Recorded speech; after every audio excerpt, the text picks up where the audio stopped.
All right. Today we're going to talk about everybody's favorite topic, mid layers. Probably like anybody in the outdoor community, I went down the rabbit hole of trying to find the perfect mid layer. I did end up being able to buy a Melly, and so I bought this, and I'll go over why I like it and why I don't, and also talk about other mid layers that took me down the rabbit hole and kind of try to keep this. I'm going to try to keep this very short, as short as I can, to not go into too much detail, but just give you some information about these mid layers and kind of talk about the trials and tribulations that I went through trying to find the perfect one, which I definitely found doesn't really exist. There's just different ones that have different pros and cons. So to jump right into it, I have about 5 different mid layers here. The first one I want to talk about is this one from App Gear, and it is made of alpaca wool. It is hooded.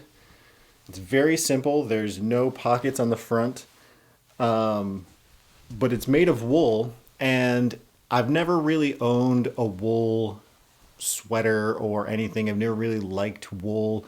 I've worn merino wool, and that's great, but never had alpaca. And so I was intrigued by this. I saw tons of reviews about how soft it is and how warm it is and how versatile it is.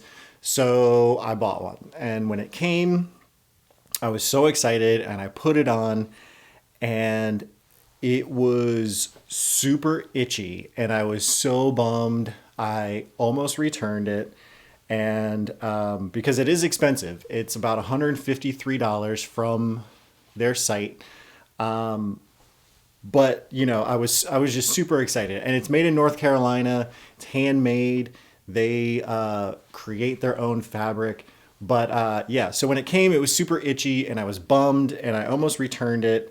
But you know what? Something in me told me to stick it out and try it and put it through the tests, and I'm glad that I did, because what I found is that this hoodie is awesome.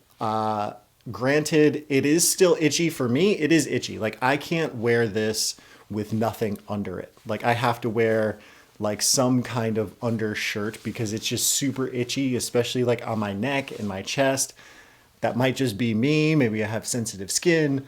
I don't know. But I love it so much that it's worth wearing it. And chances are, if I'm wearing a mid layer, I'm wearing something under it anyway, so it doesn't really matter. But the pros and cons, obviously, it's extremely warm. It's warm when you're wet, which helped me out on a recent hike. I wore this while hiking, and started to sweat. You know, you get the back sweat on your backpack and stuff like that. But the cool thing with it is, like, it really does keep you warm when it's cold. And if you get wet from sweat or wet from rain, it'll still keep you warm. And even when it's warmer out, when a normal fleece, when you would get like all clammy and sweaty, it's like magic. It breathes like it's magic. That's all I have to say about it. This thing ends up being like the sweater I just grab when I'm taking the kids to the bus stop, or it's a chilly day and I'm just hanging out around the house. I will throw this on, and it just has become that sweater for me. So App Gear, alpaca sweater, awesome, fantastic. Second one is everybody's fangirl, the Melly. I got one of these. I won the lottery during the pandemic times, and I bought a Melly. And again, so excited when it came. I was able to order 2, and so I ordered one for myself, and I ordered one for my buddy Chris. And I made a big mistake when I ordered this. I should have ordered a large. I ordered a medium. I normally wear a medium shirt, so I ordered a medium in this, and I've just felt that it was too small.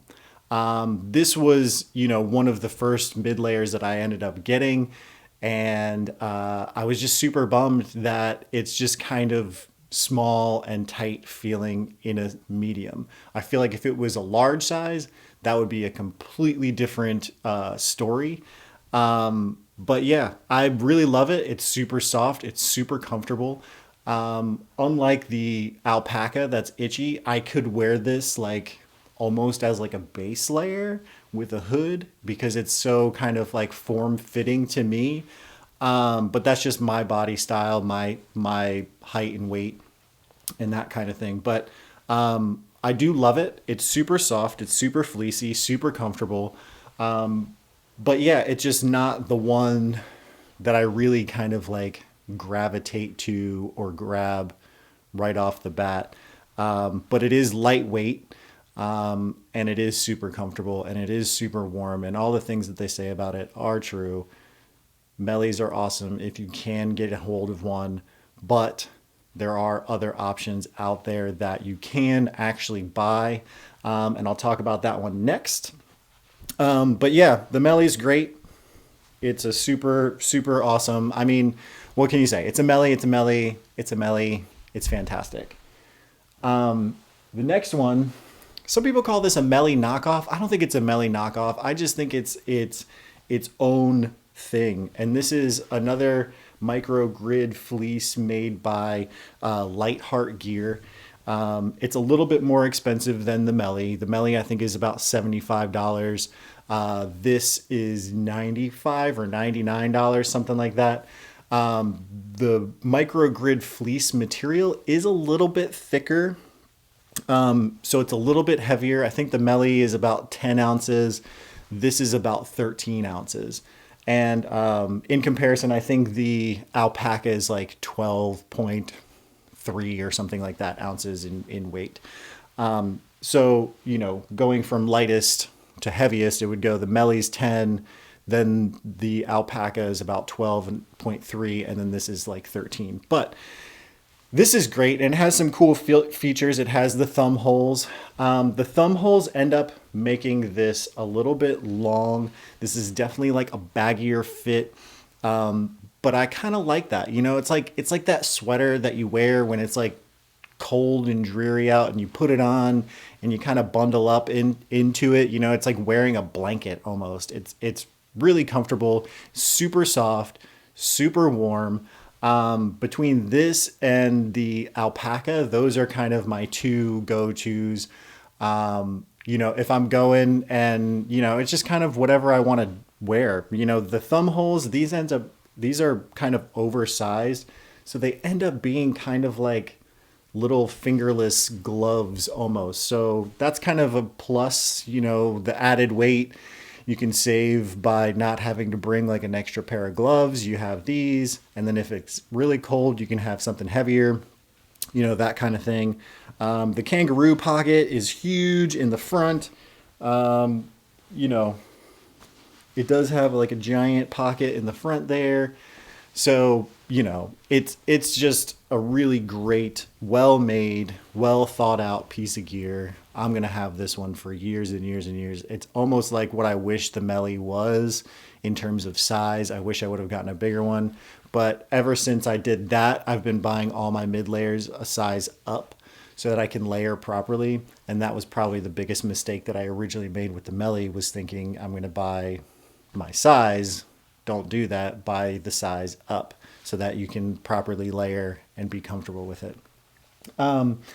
So these next two options, those are all kinds of like, those options are like cottage vendors. So those are all handmade, made by somebody locally in the United States. So these next two pieces are made by bigger companies. So the first one I'll talk about is this Columbia jacket. It's a lightweight synthetic filled jacket. This thing is nice because it's slightly wind resistant, so it gives you a little bit of wind protection. Again, the large size, this is kind of oversized and it's really long in the waist. So even when I wear like a puffy over it, this thing hangs out like a few inches under the puffy. So it looks kind of weird, but it offers you that much more like protection and stuff. And, the pockets are all fleece lined and stuff. And, I just really like it. It's really lightweight. I think it's only 10 ounces. So it's super lightweight in comparison to like the Melly. And it offers a little bit of like wind and rain protection. I wouldn't like go in a downpour with this or like super windy conditions, but it is a little bit more protective than like the Melly. And I think it was only like 65, maybe even less than that, 65, $50, something like that. I don't remember. I have an outlet, a Columbia outlet near me, and got it there, which was super helpful. So I could go and like try it on and see it and check it out and test it. But I do really love this. I've used this on a few trips as just like a backup or something like that, because it is lightweight and a little bit more versatile than others. But yeah, really love this Columbia jacket. Again, super lightweight, super versatile, and super comfy. Next on the list is this lightweight, super basic North Face fleece. It's a fleece. It's like a half zip, I guess, or a third zip. But it's like the thinner fleece. And there's no hood, there's no pockets, just a zipper on the front. Super basic, but this thing weighs like 8 ounces. It's so light that, in like a shoulder season, or maybe when you don't really need a thick fleece, or it might just be a chill, and you don't want to carry something that's bigger. All the other options I have, you're at least saving between 2 to 5 ounces by bringing something like this. No, it does not have a hood, but you can bring a hat, or in those situations have like a mid layer with a hood, or a rain jacket with a hood or something else, or just like a simple hat. Like chances are if you're bringing this, it's not going to be that cold anyway. But yeah, this was another thing. I have a North Face outlet near me, and I was able to go and like touch it and check it out. And Columbia also makes really thin fleeces like this as well.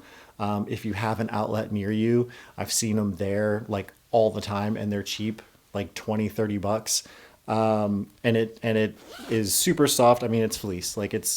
If you've ever felt fleece, it's a fleece. That's what it is. But yeah, this one, super cool, super awesome. So I have 2 bonus mid layers. Well, one's not necessarily a mid layer for your top, but I'll get to that in a second. So this is a down vest from REI. Super simple, pretty lightweight. This thing only weighs 7 ounces, and it can pack up so small. I've brought this on a trip just to kind of test it out during kind of like a shouldery season, and just wore this over a base layer with a puffy over it, and it was like perfect. If you want to go super ultra light, having just a down vest, I mean, you want to talk about weight savings and space savings, like this thing is awesome. Like I said, like shoulder seasons, maybe like cooler temps, like 50s, 60s, this is like perfect. Just to kind of like take the edge off a little bit with a base layer or a long sleeve shirt, it's really worth it. It's about $90 or something like that, and you can always find sales at REI. And because it's REI, all of their warranties, guarantees, trade-in policies, like all that come with it. So this is super great, super comfy vest, super lightweight, pretty awesome, affordable piece of gear. Last but not least, bonus piece are these pants by a company in North Carolina called Fayette Chill, from Fayetteville, North Carolina. Again, kind of micro grid, but they're fleecy on the inside rather than the outside too. So, but these are super comfortable pants. And my friend Misty has a hoodie, and it's made out of the same material. They have hoodies, they have vests, they have a zipper jacket that they just came out with. But I'm super happy with these, and I took these on a trip recently, and it was like in the 50s, and I was just wearing these at like camp, and I was like, it was too warm. Like these are good for like the 40s. Camp pants, I mean, you could probably hike in them if you wanted to. I think that they would be too warm for that. But camp pants, sleep pants, just around the house pants, like they're awesome. One cool thing about them that a lot of sweatpants don't have is a back pocket. And they do have two pockets and a back pocket. And that's enough, you know, if you wear them around town and you need to have a wallet, you know, that's always a super annoying thing for me personally, that a lot of sweatpants and like athletic pants don't have a back pocket. And as a dude, you always need a place to put your wallet. So that is super helpful. But yeah, so that's kind of like my top picks for mid layers. I hope that helped in some kind of way in, you know, other people's endeavors. I know for me personally, I went through the ringer of searching and researching mid layers and trying to find the perfect one. And there's really not a perfect one. There's just different ones that do different things. And so for me, on any given trip, depending on where I'm going, how long I'm going, the temperature, the weather, like all that kind of thing, I will kind of take into consideration what mid layer I'm going to bring. And I think that that's probably the right way to go, rather than being like, this one is the best one. That doesn't make any sense, because that doesn't really exist in the world. But yeah, hopefully that makes some kind of sense for you guys, and hopefully that helps you make your decision in what kind of mid layer you would like to buy. So yeah, thanks for watching, and I'll see you. I'm probably going to make some videos on base layers and puffies and all kinds of stuff in the future. So if there's anything in particular you want to see, just let me know. All right. Thanks for watching. See ya.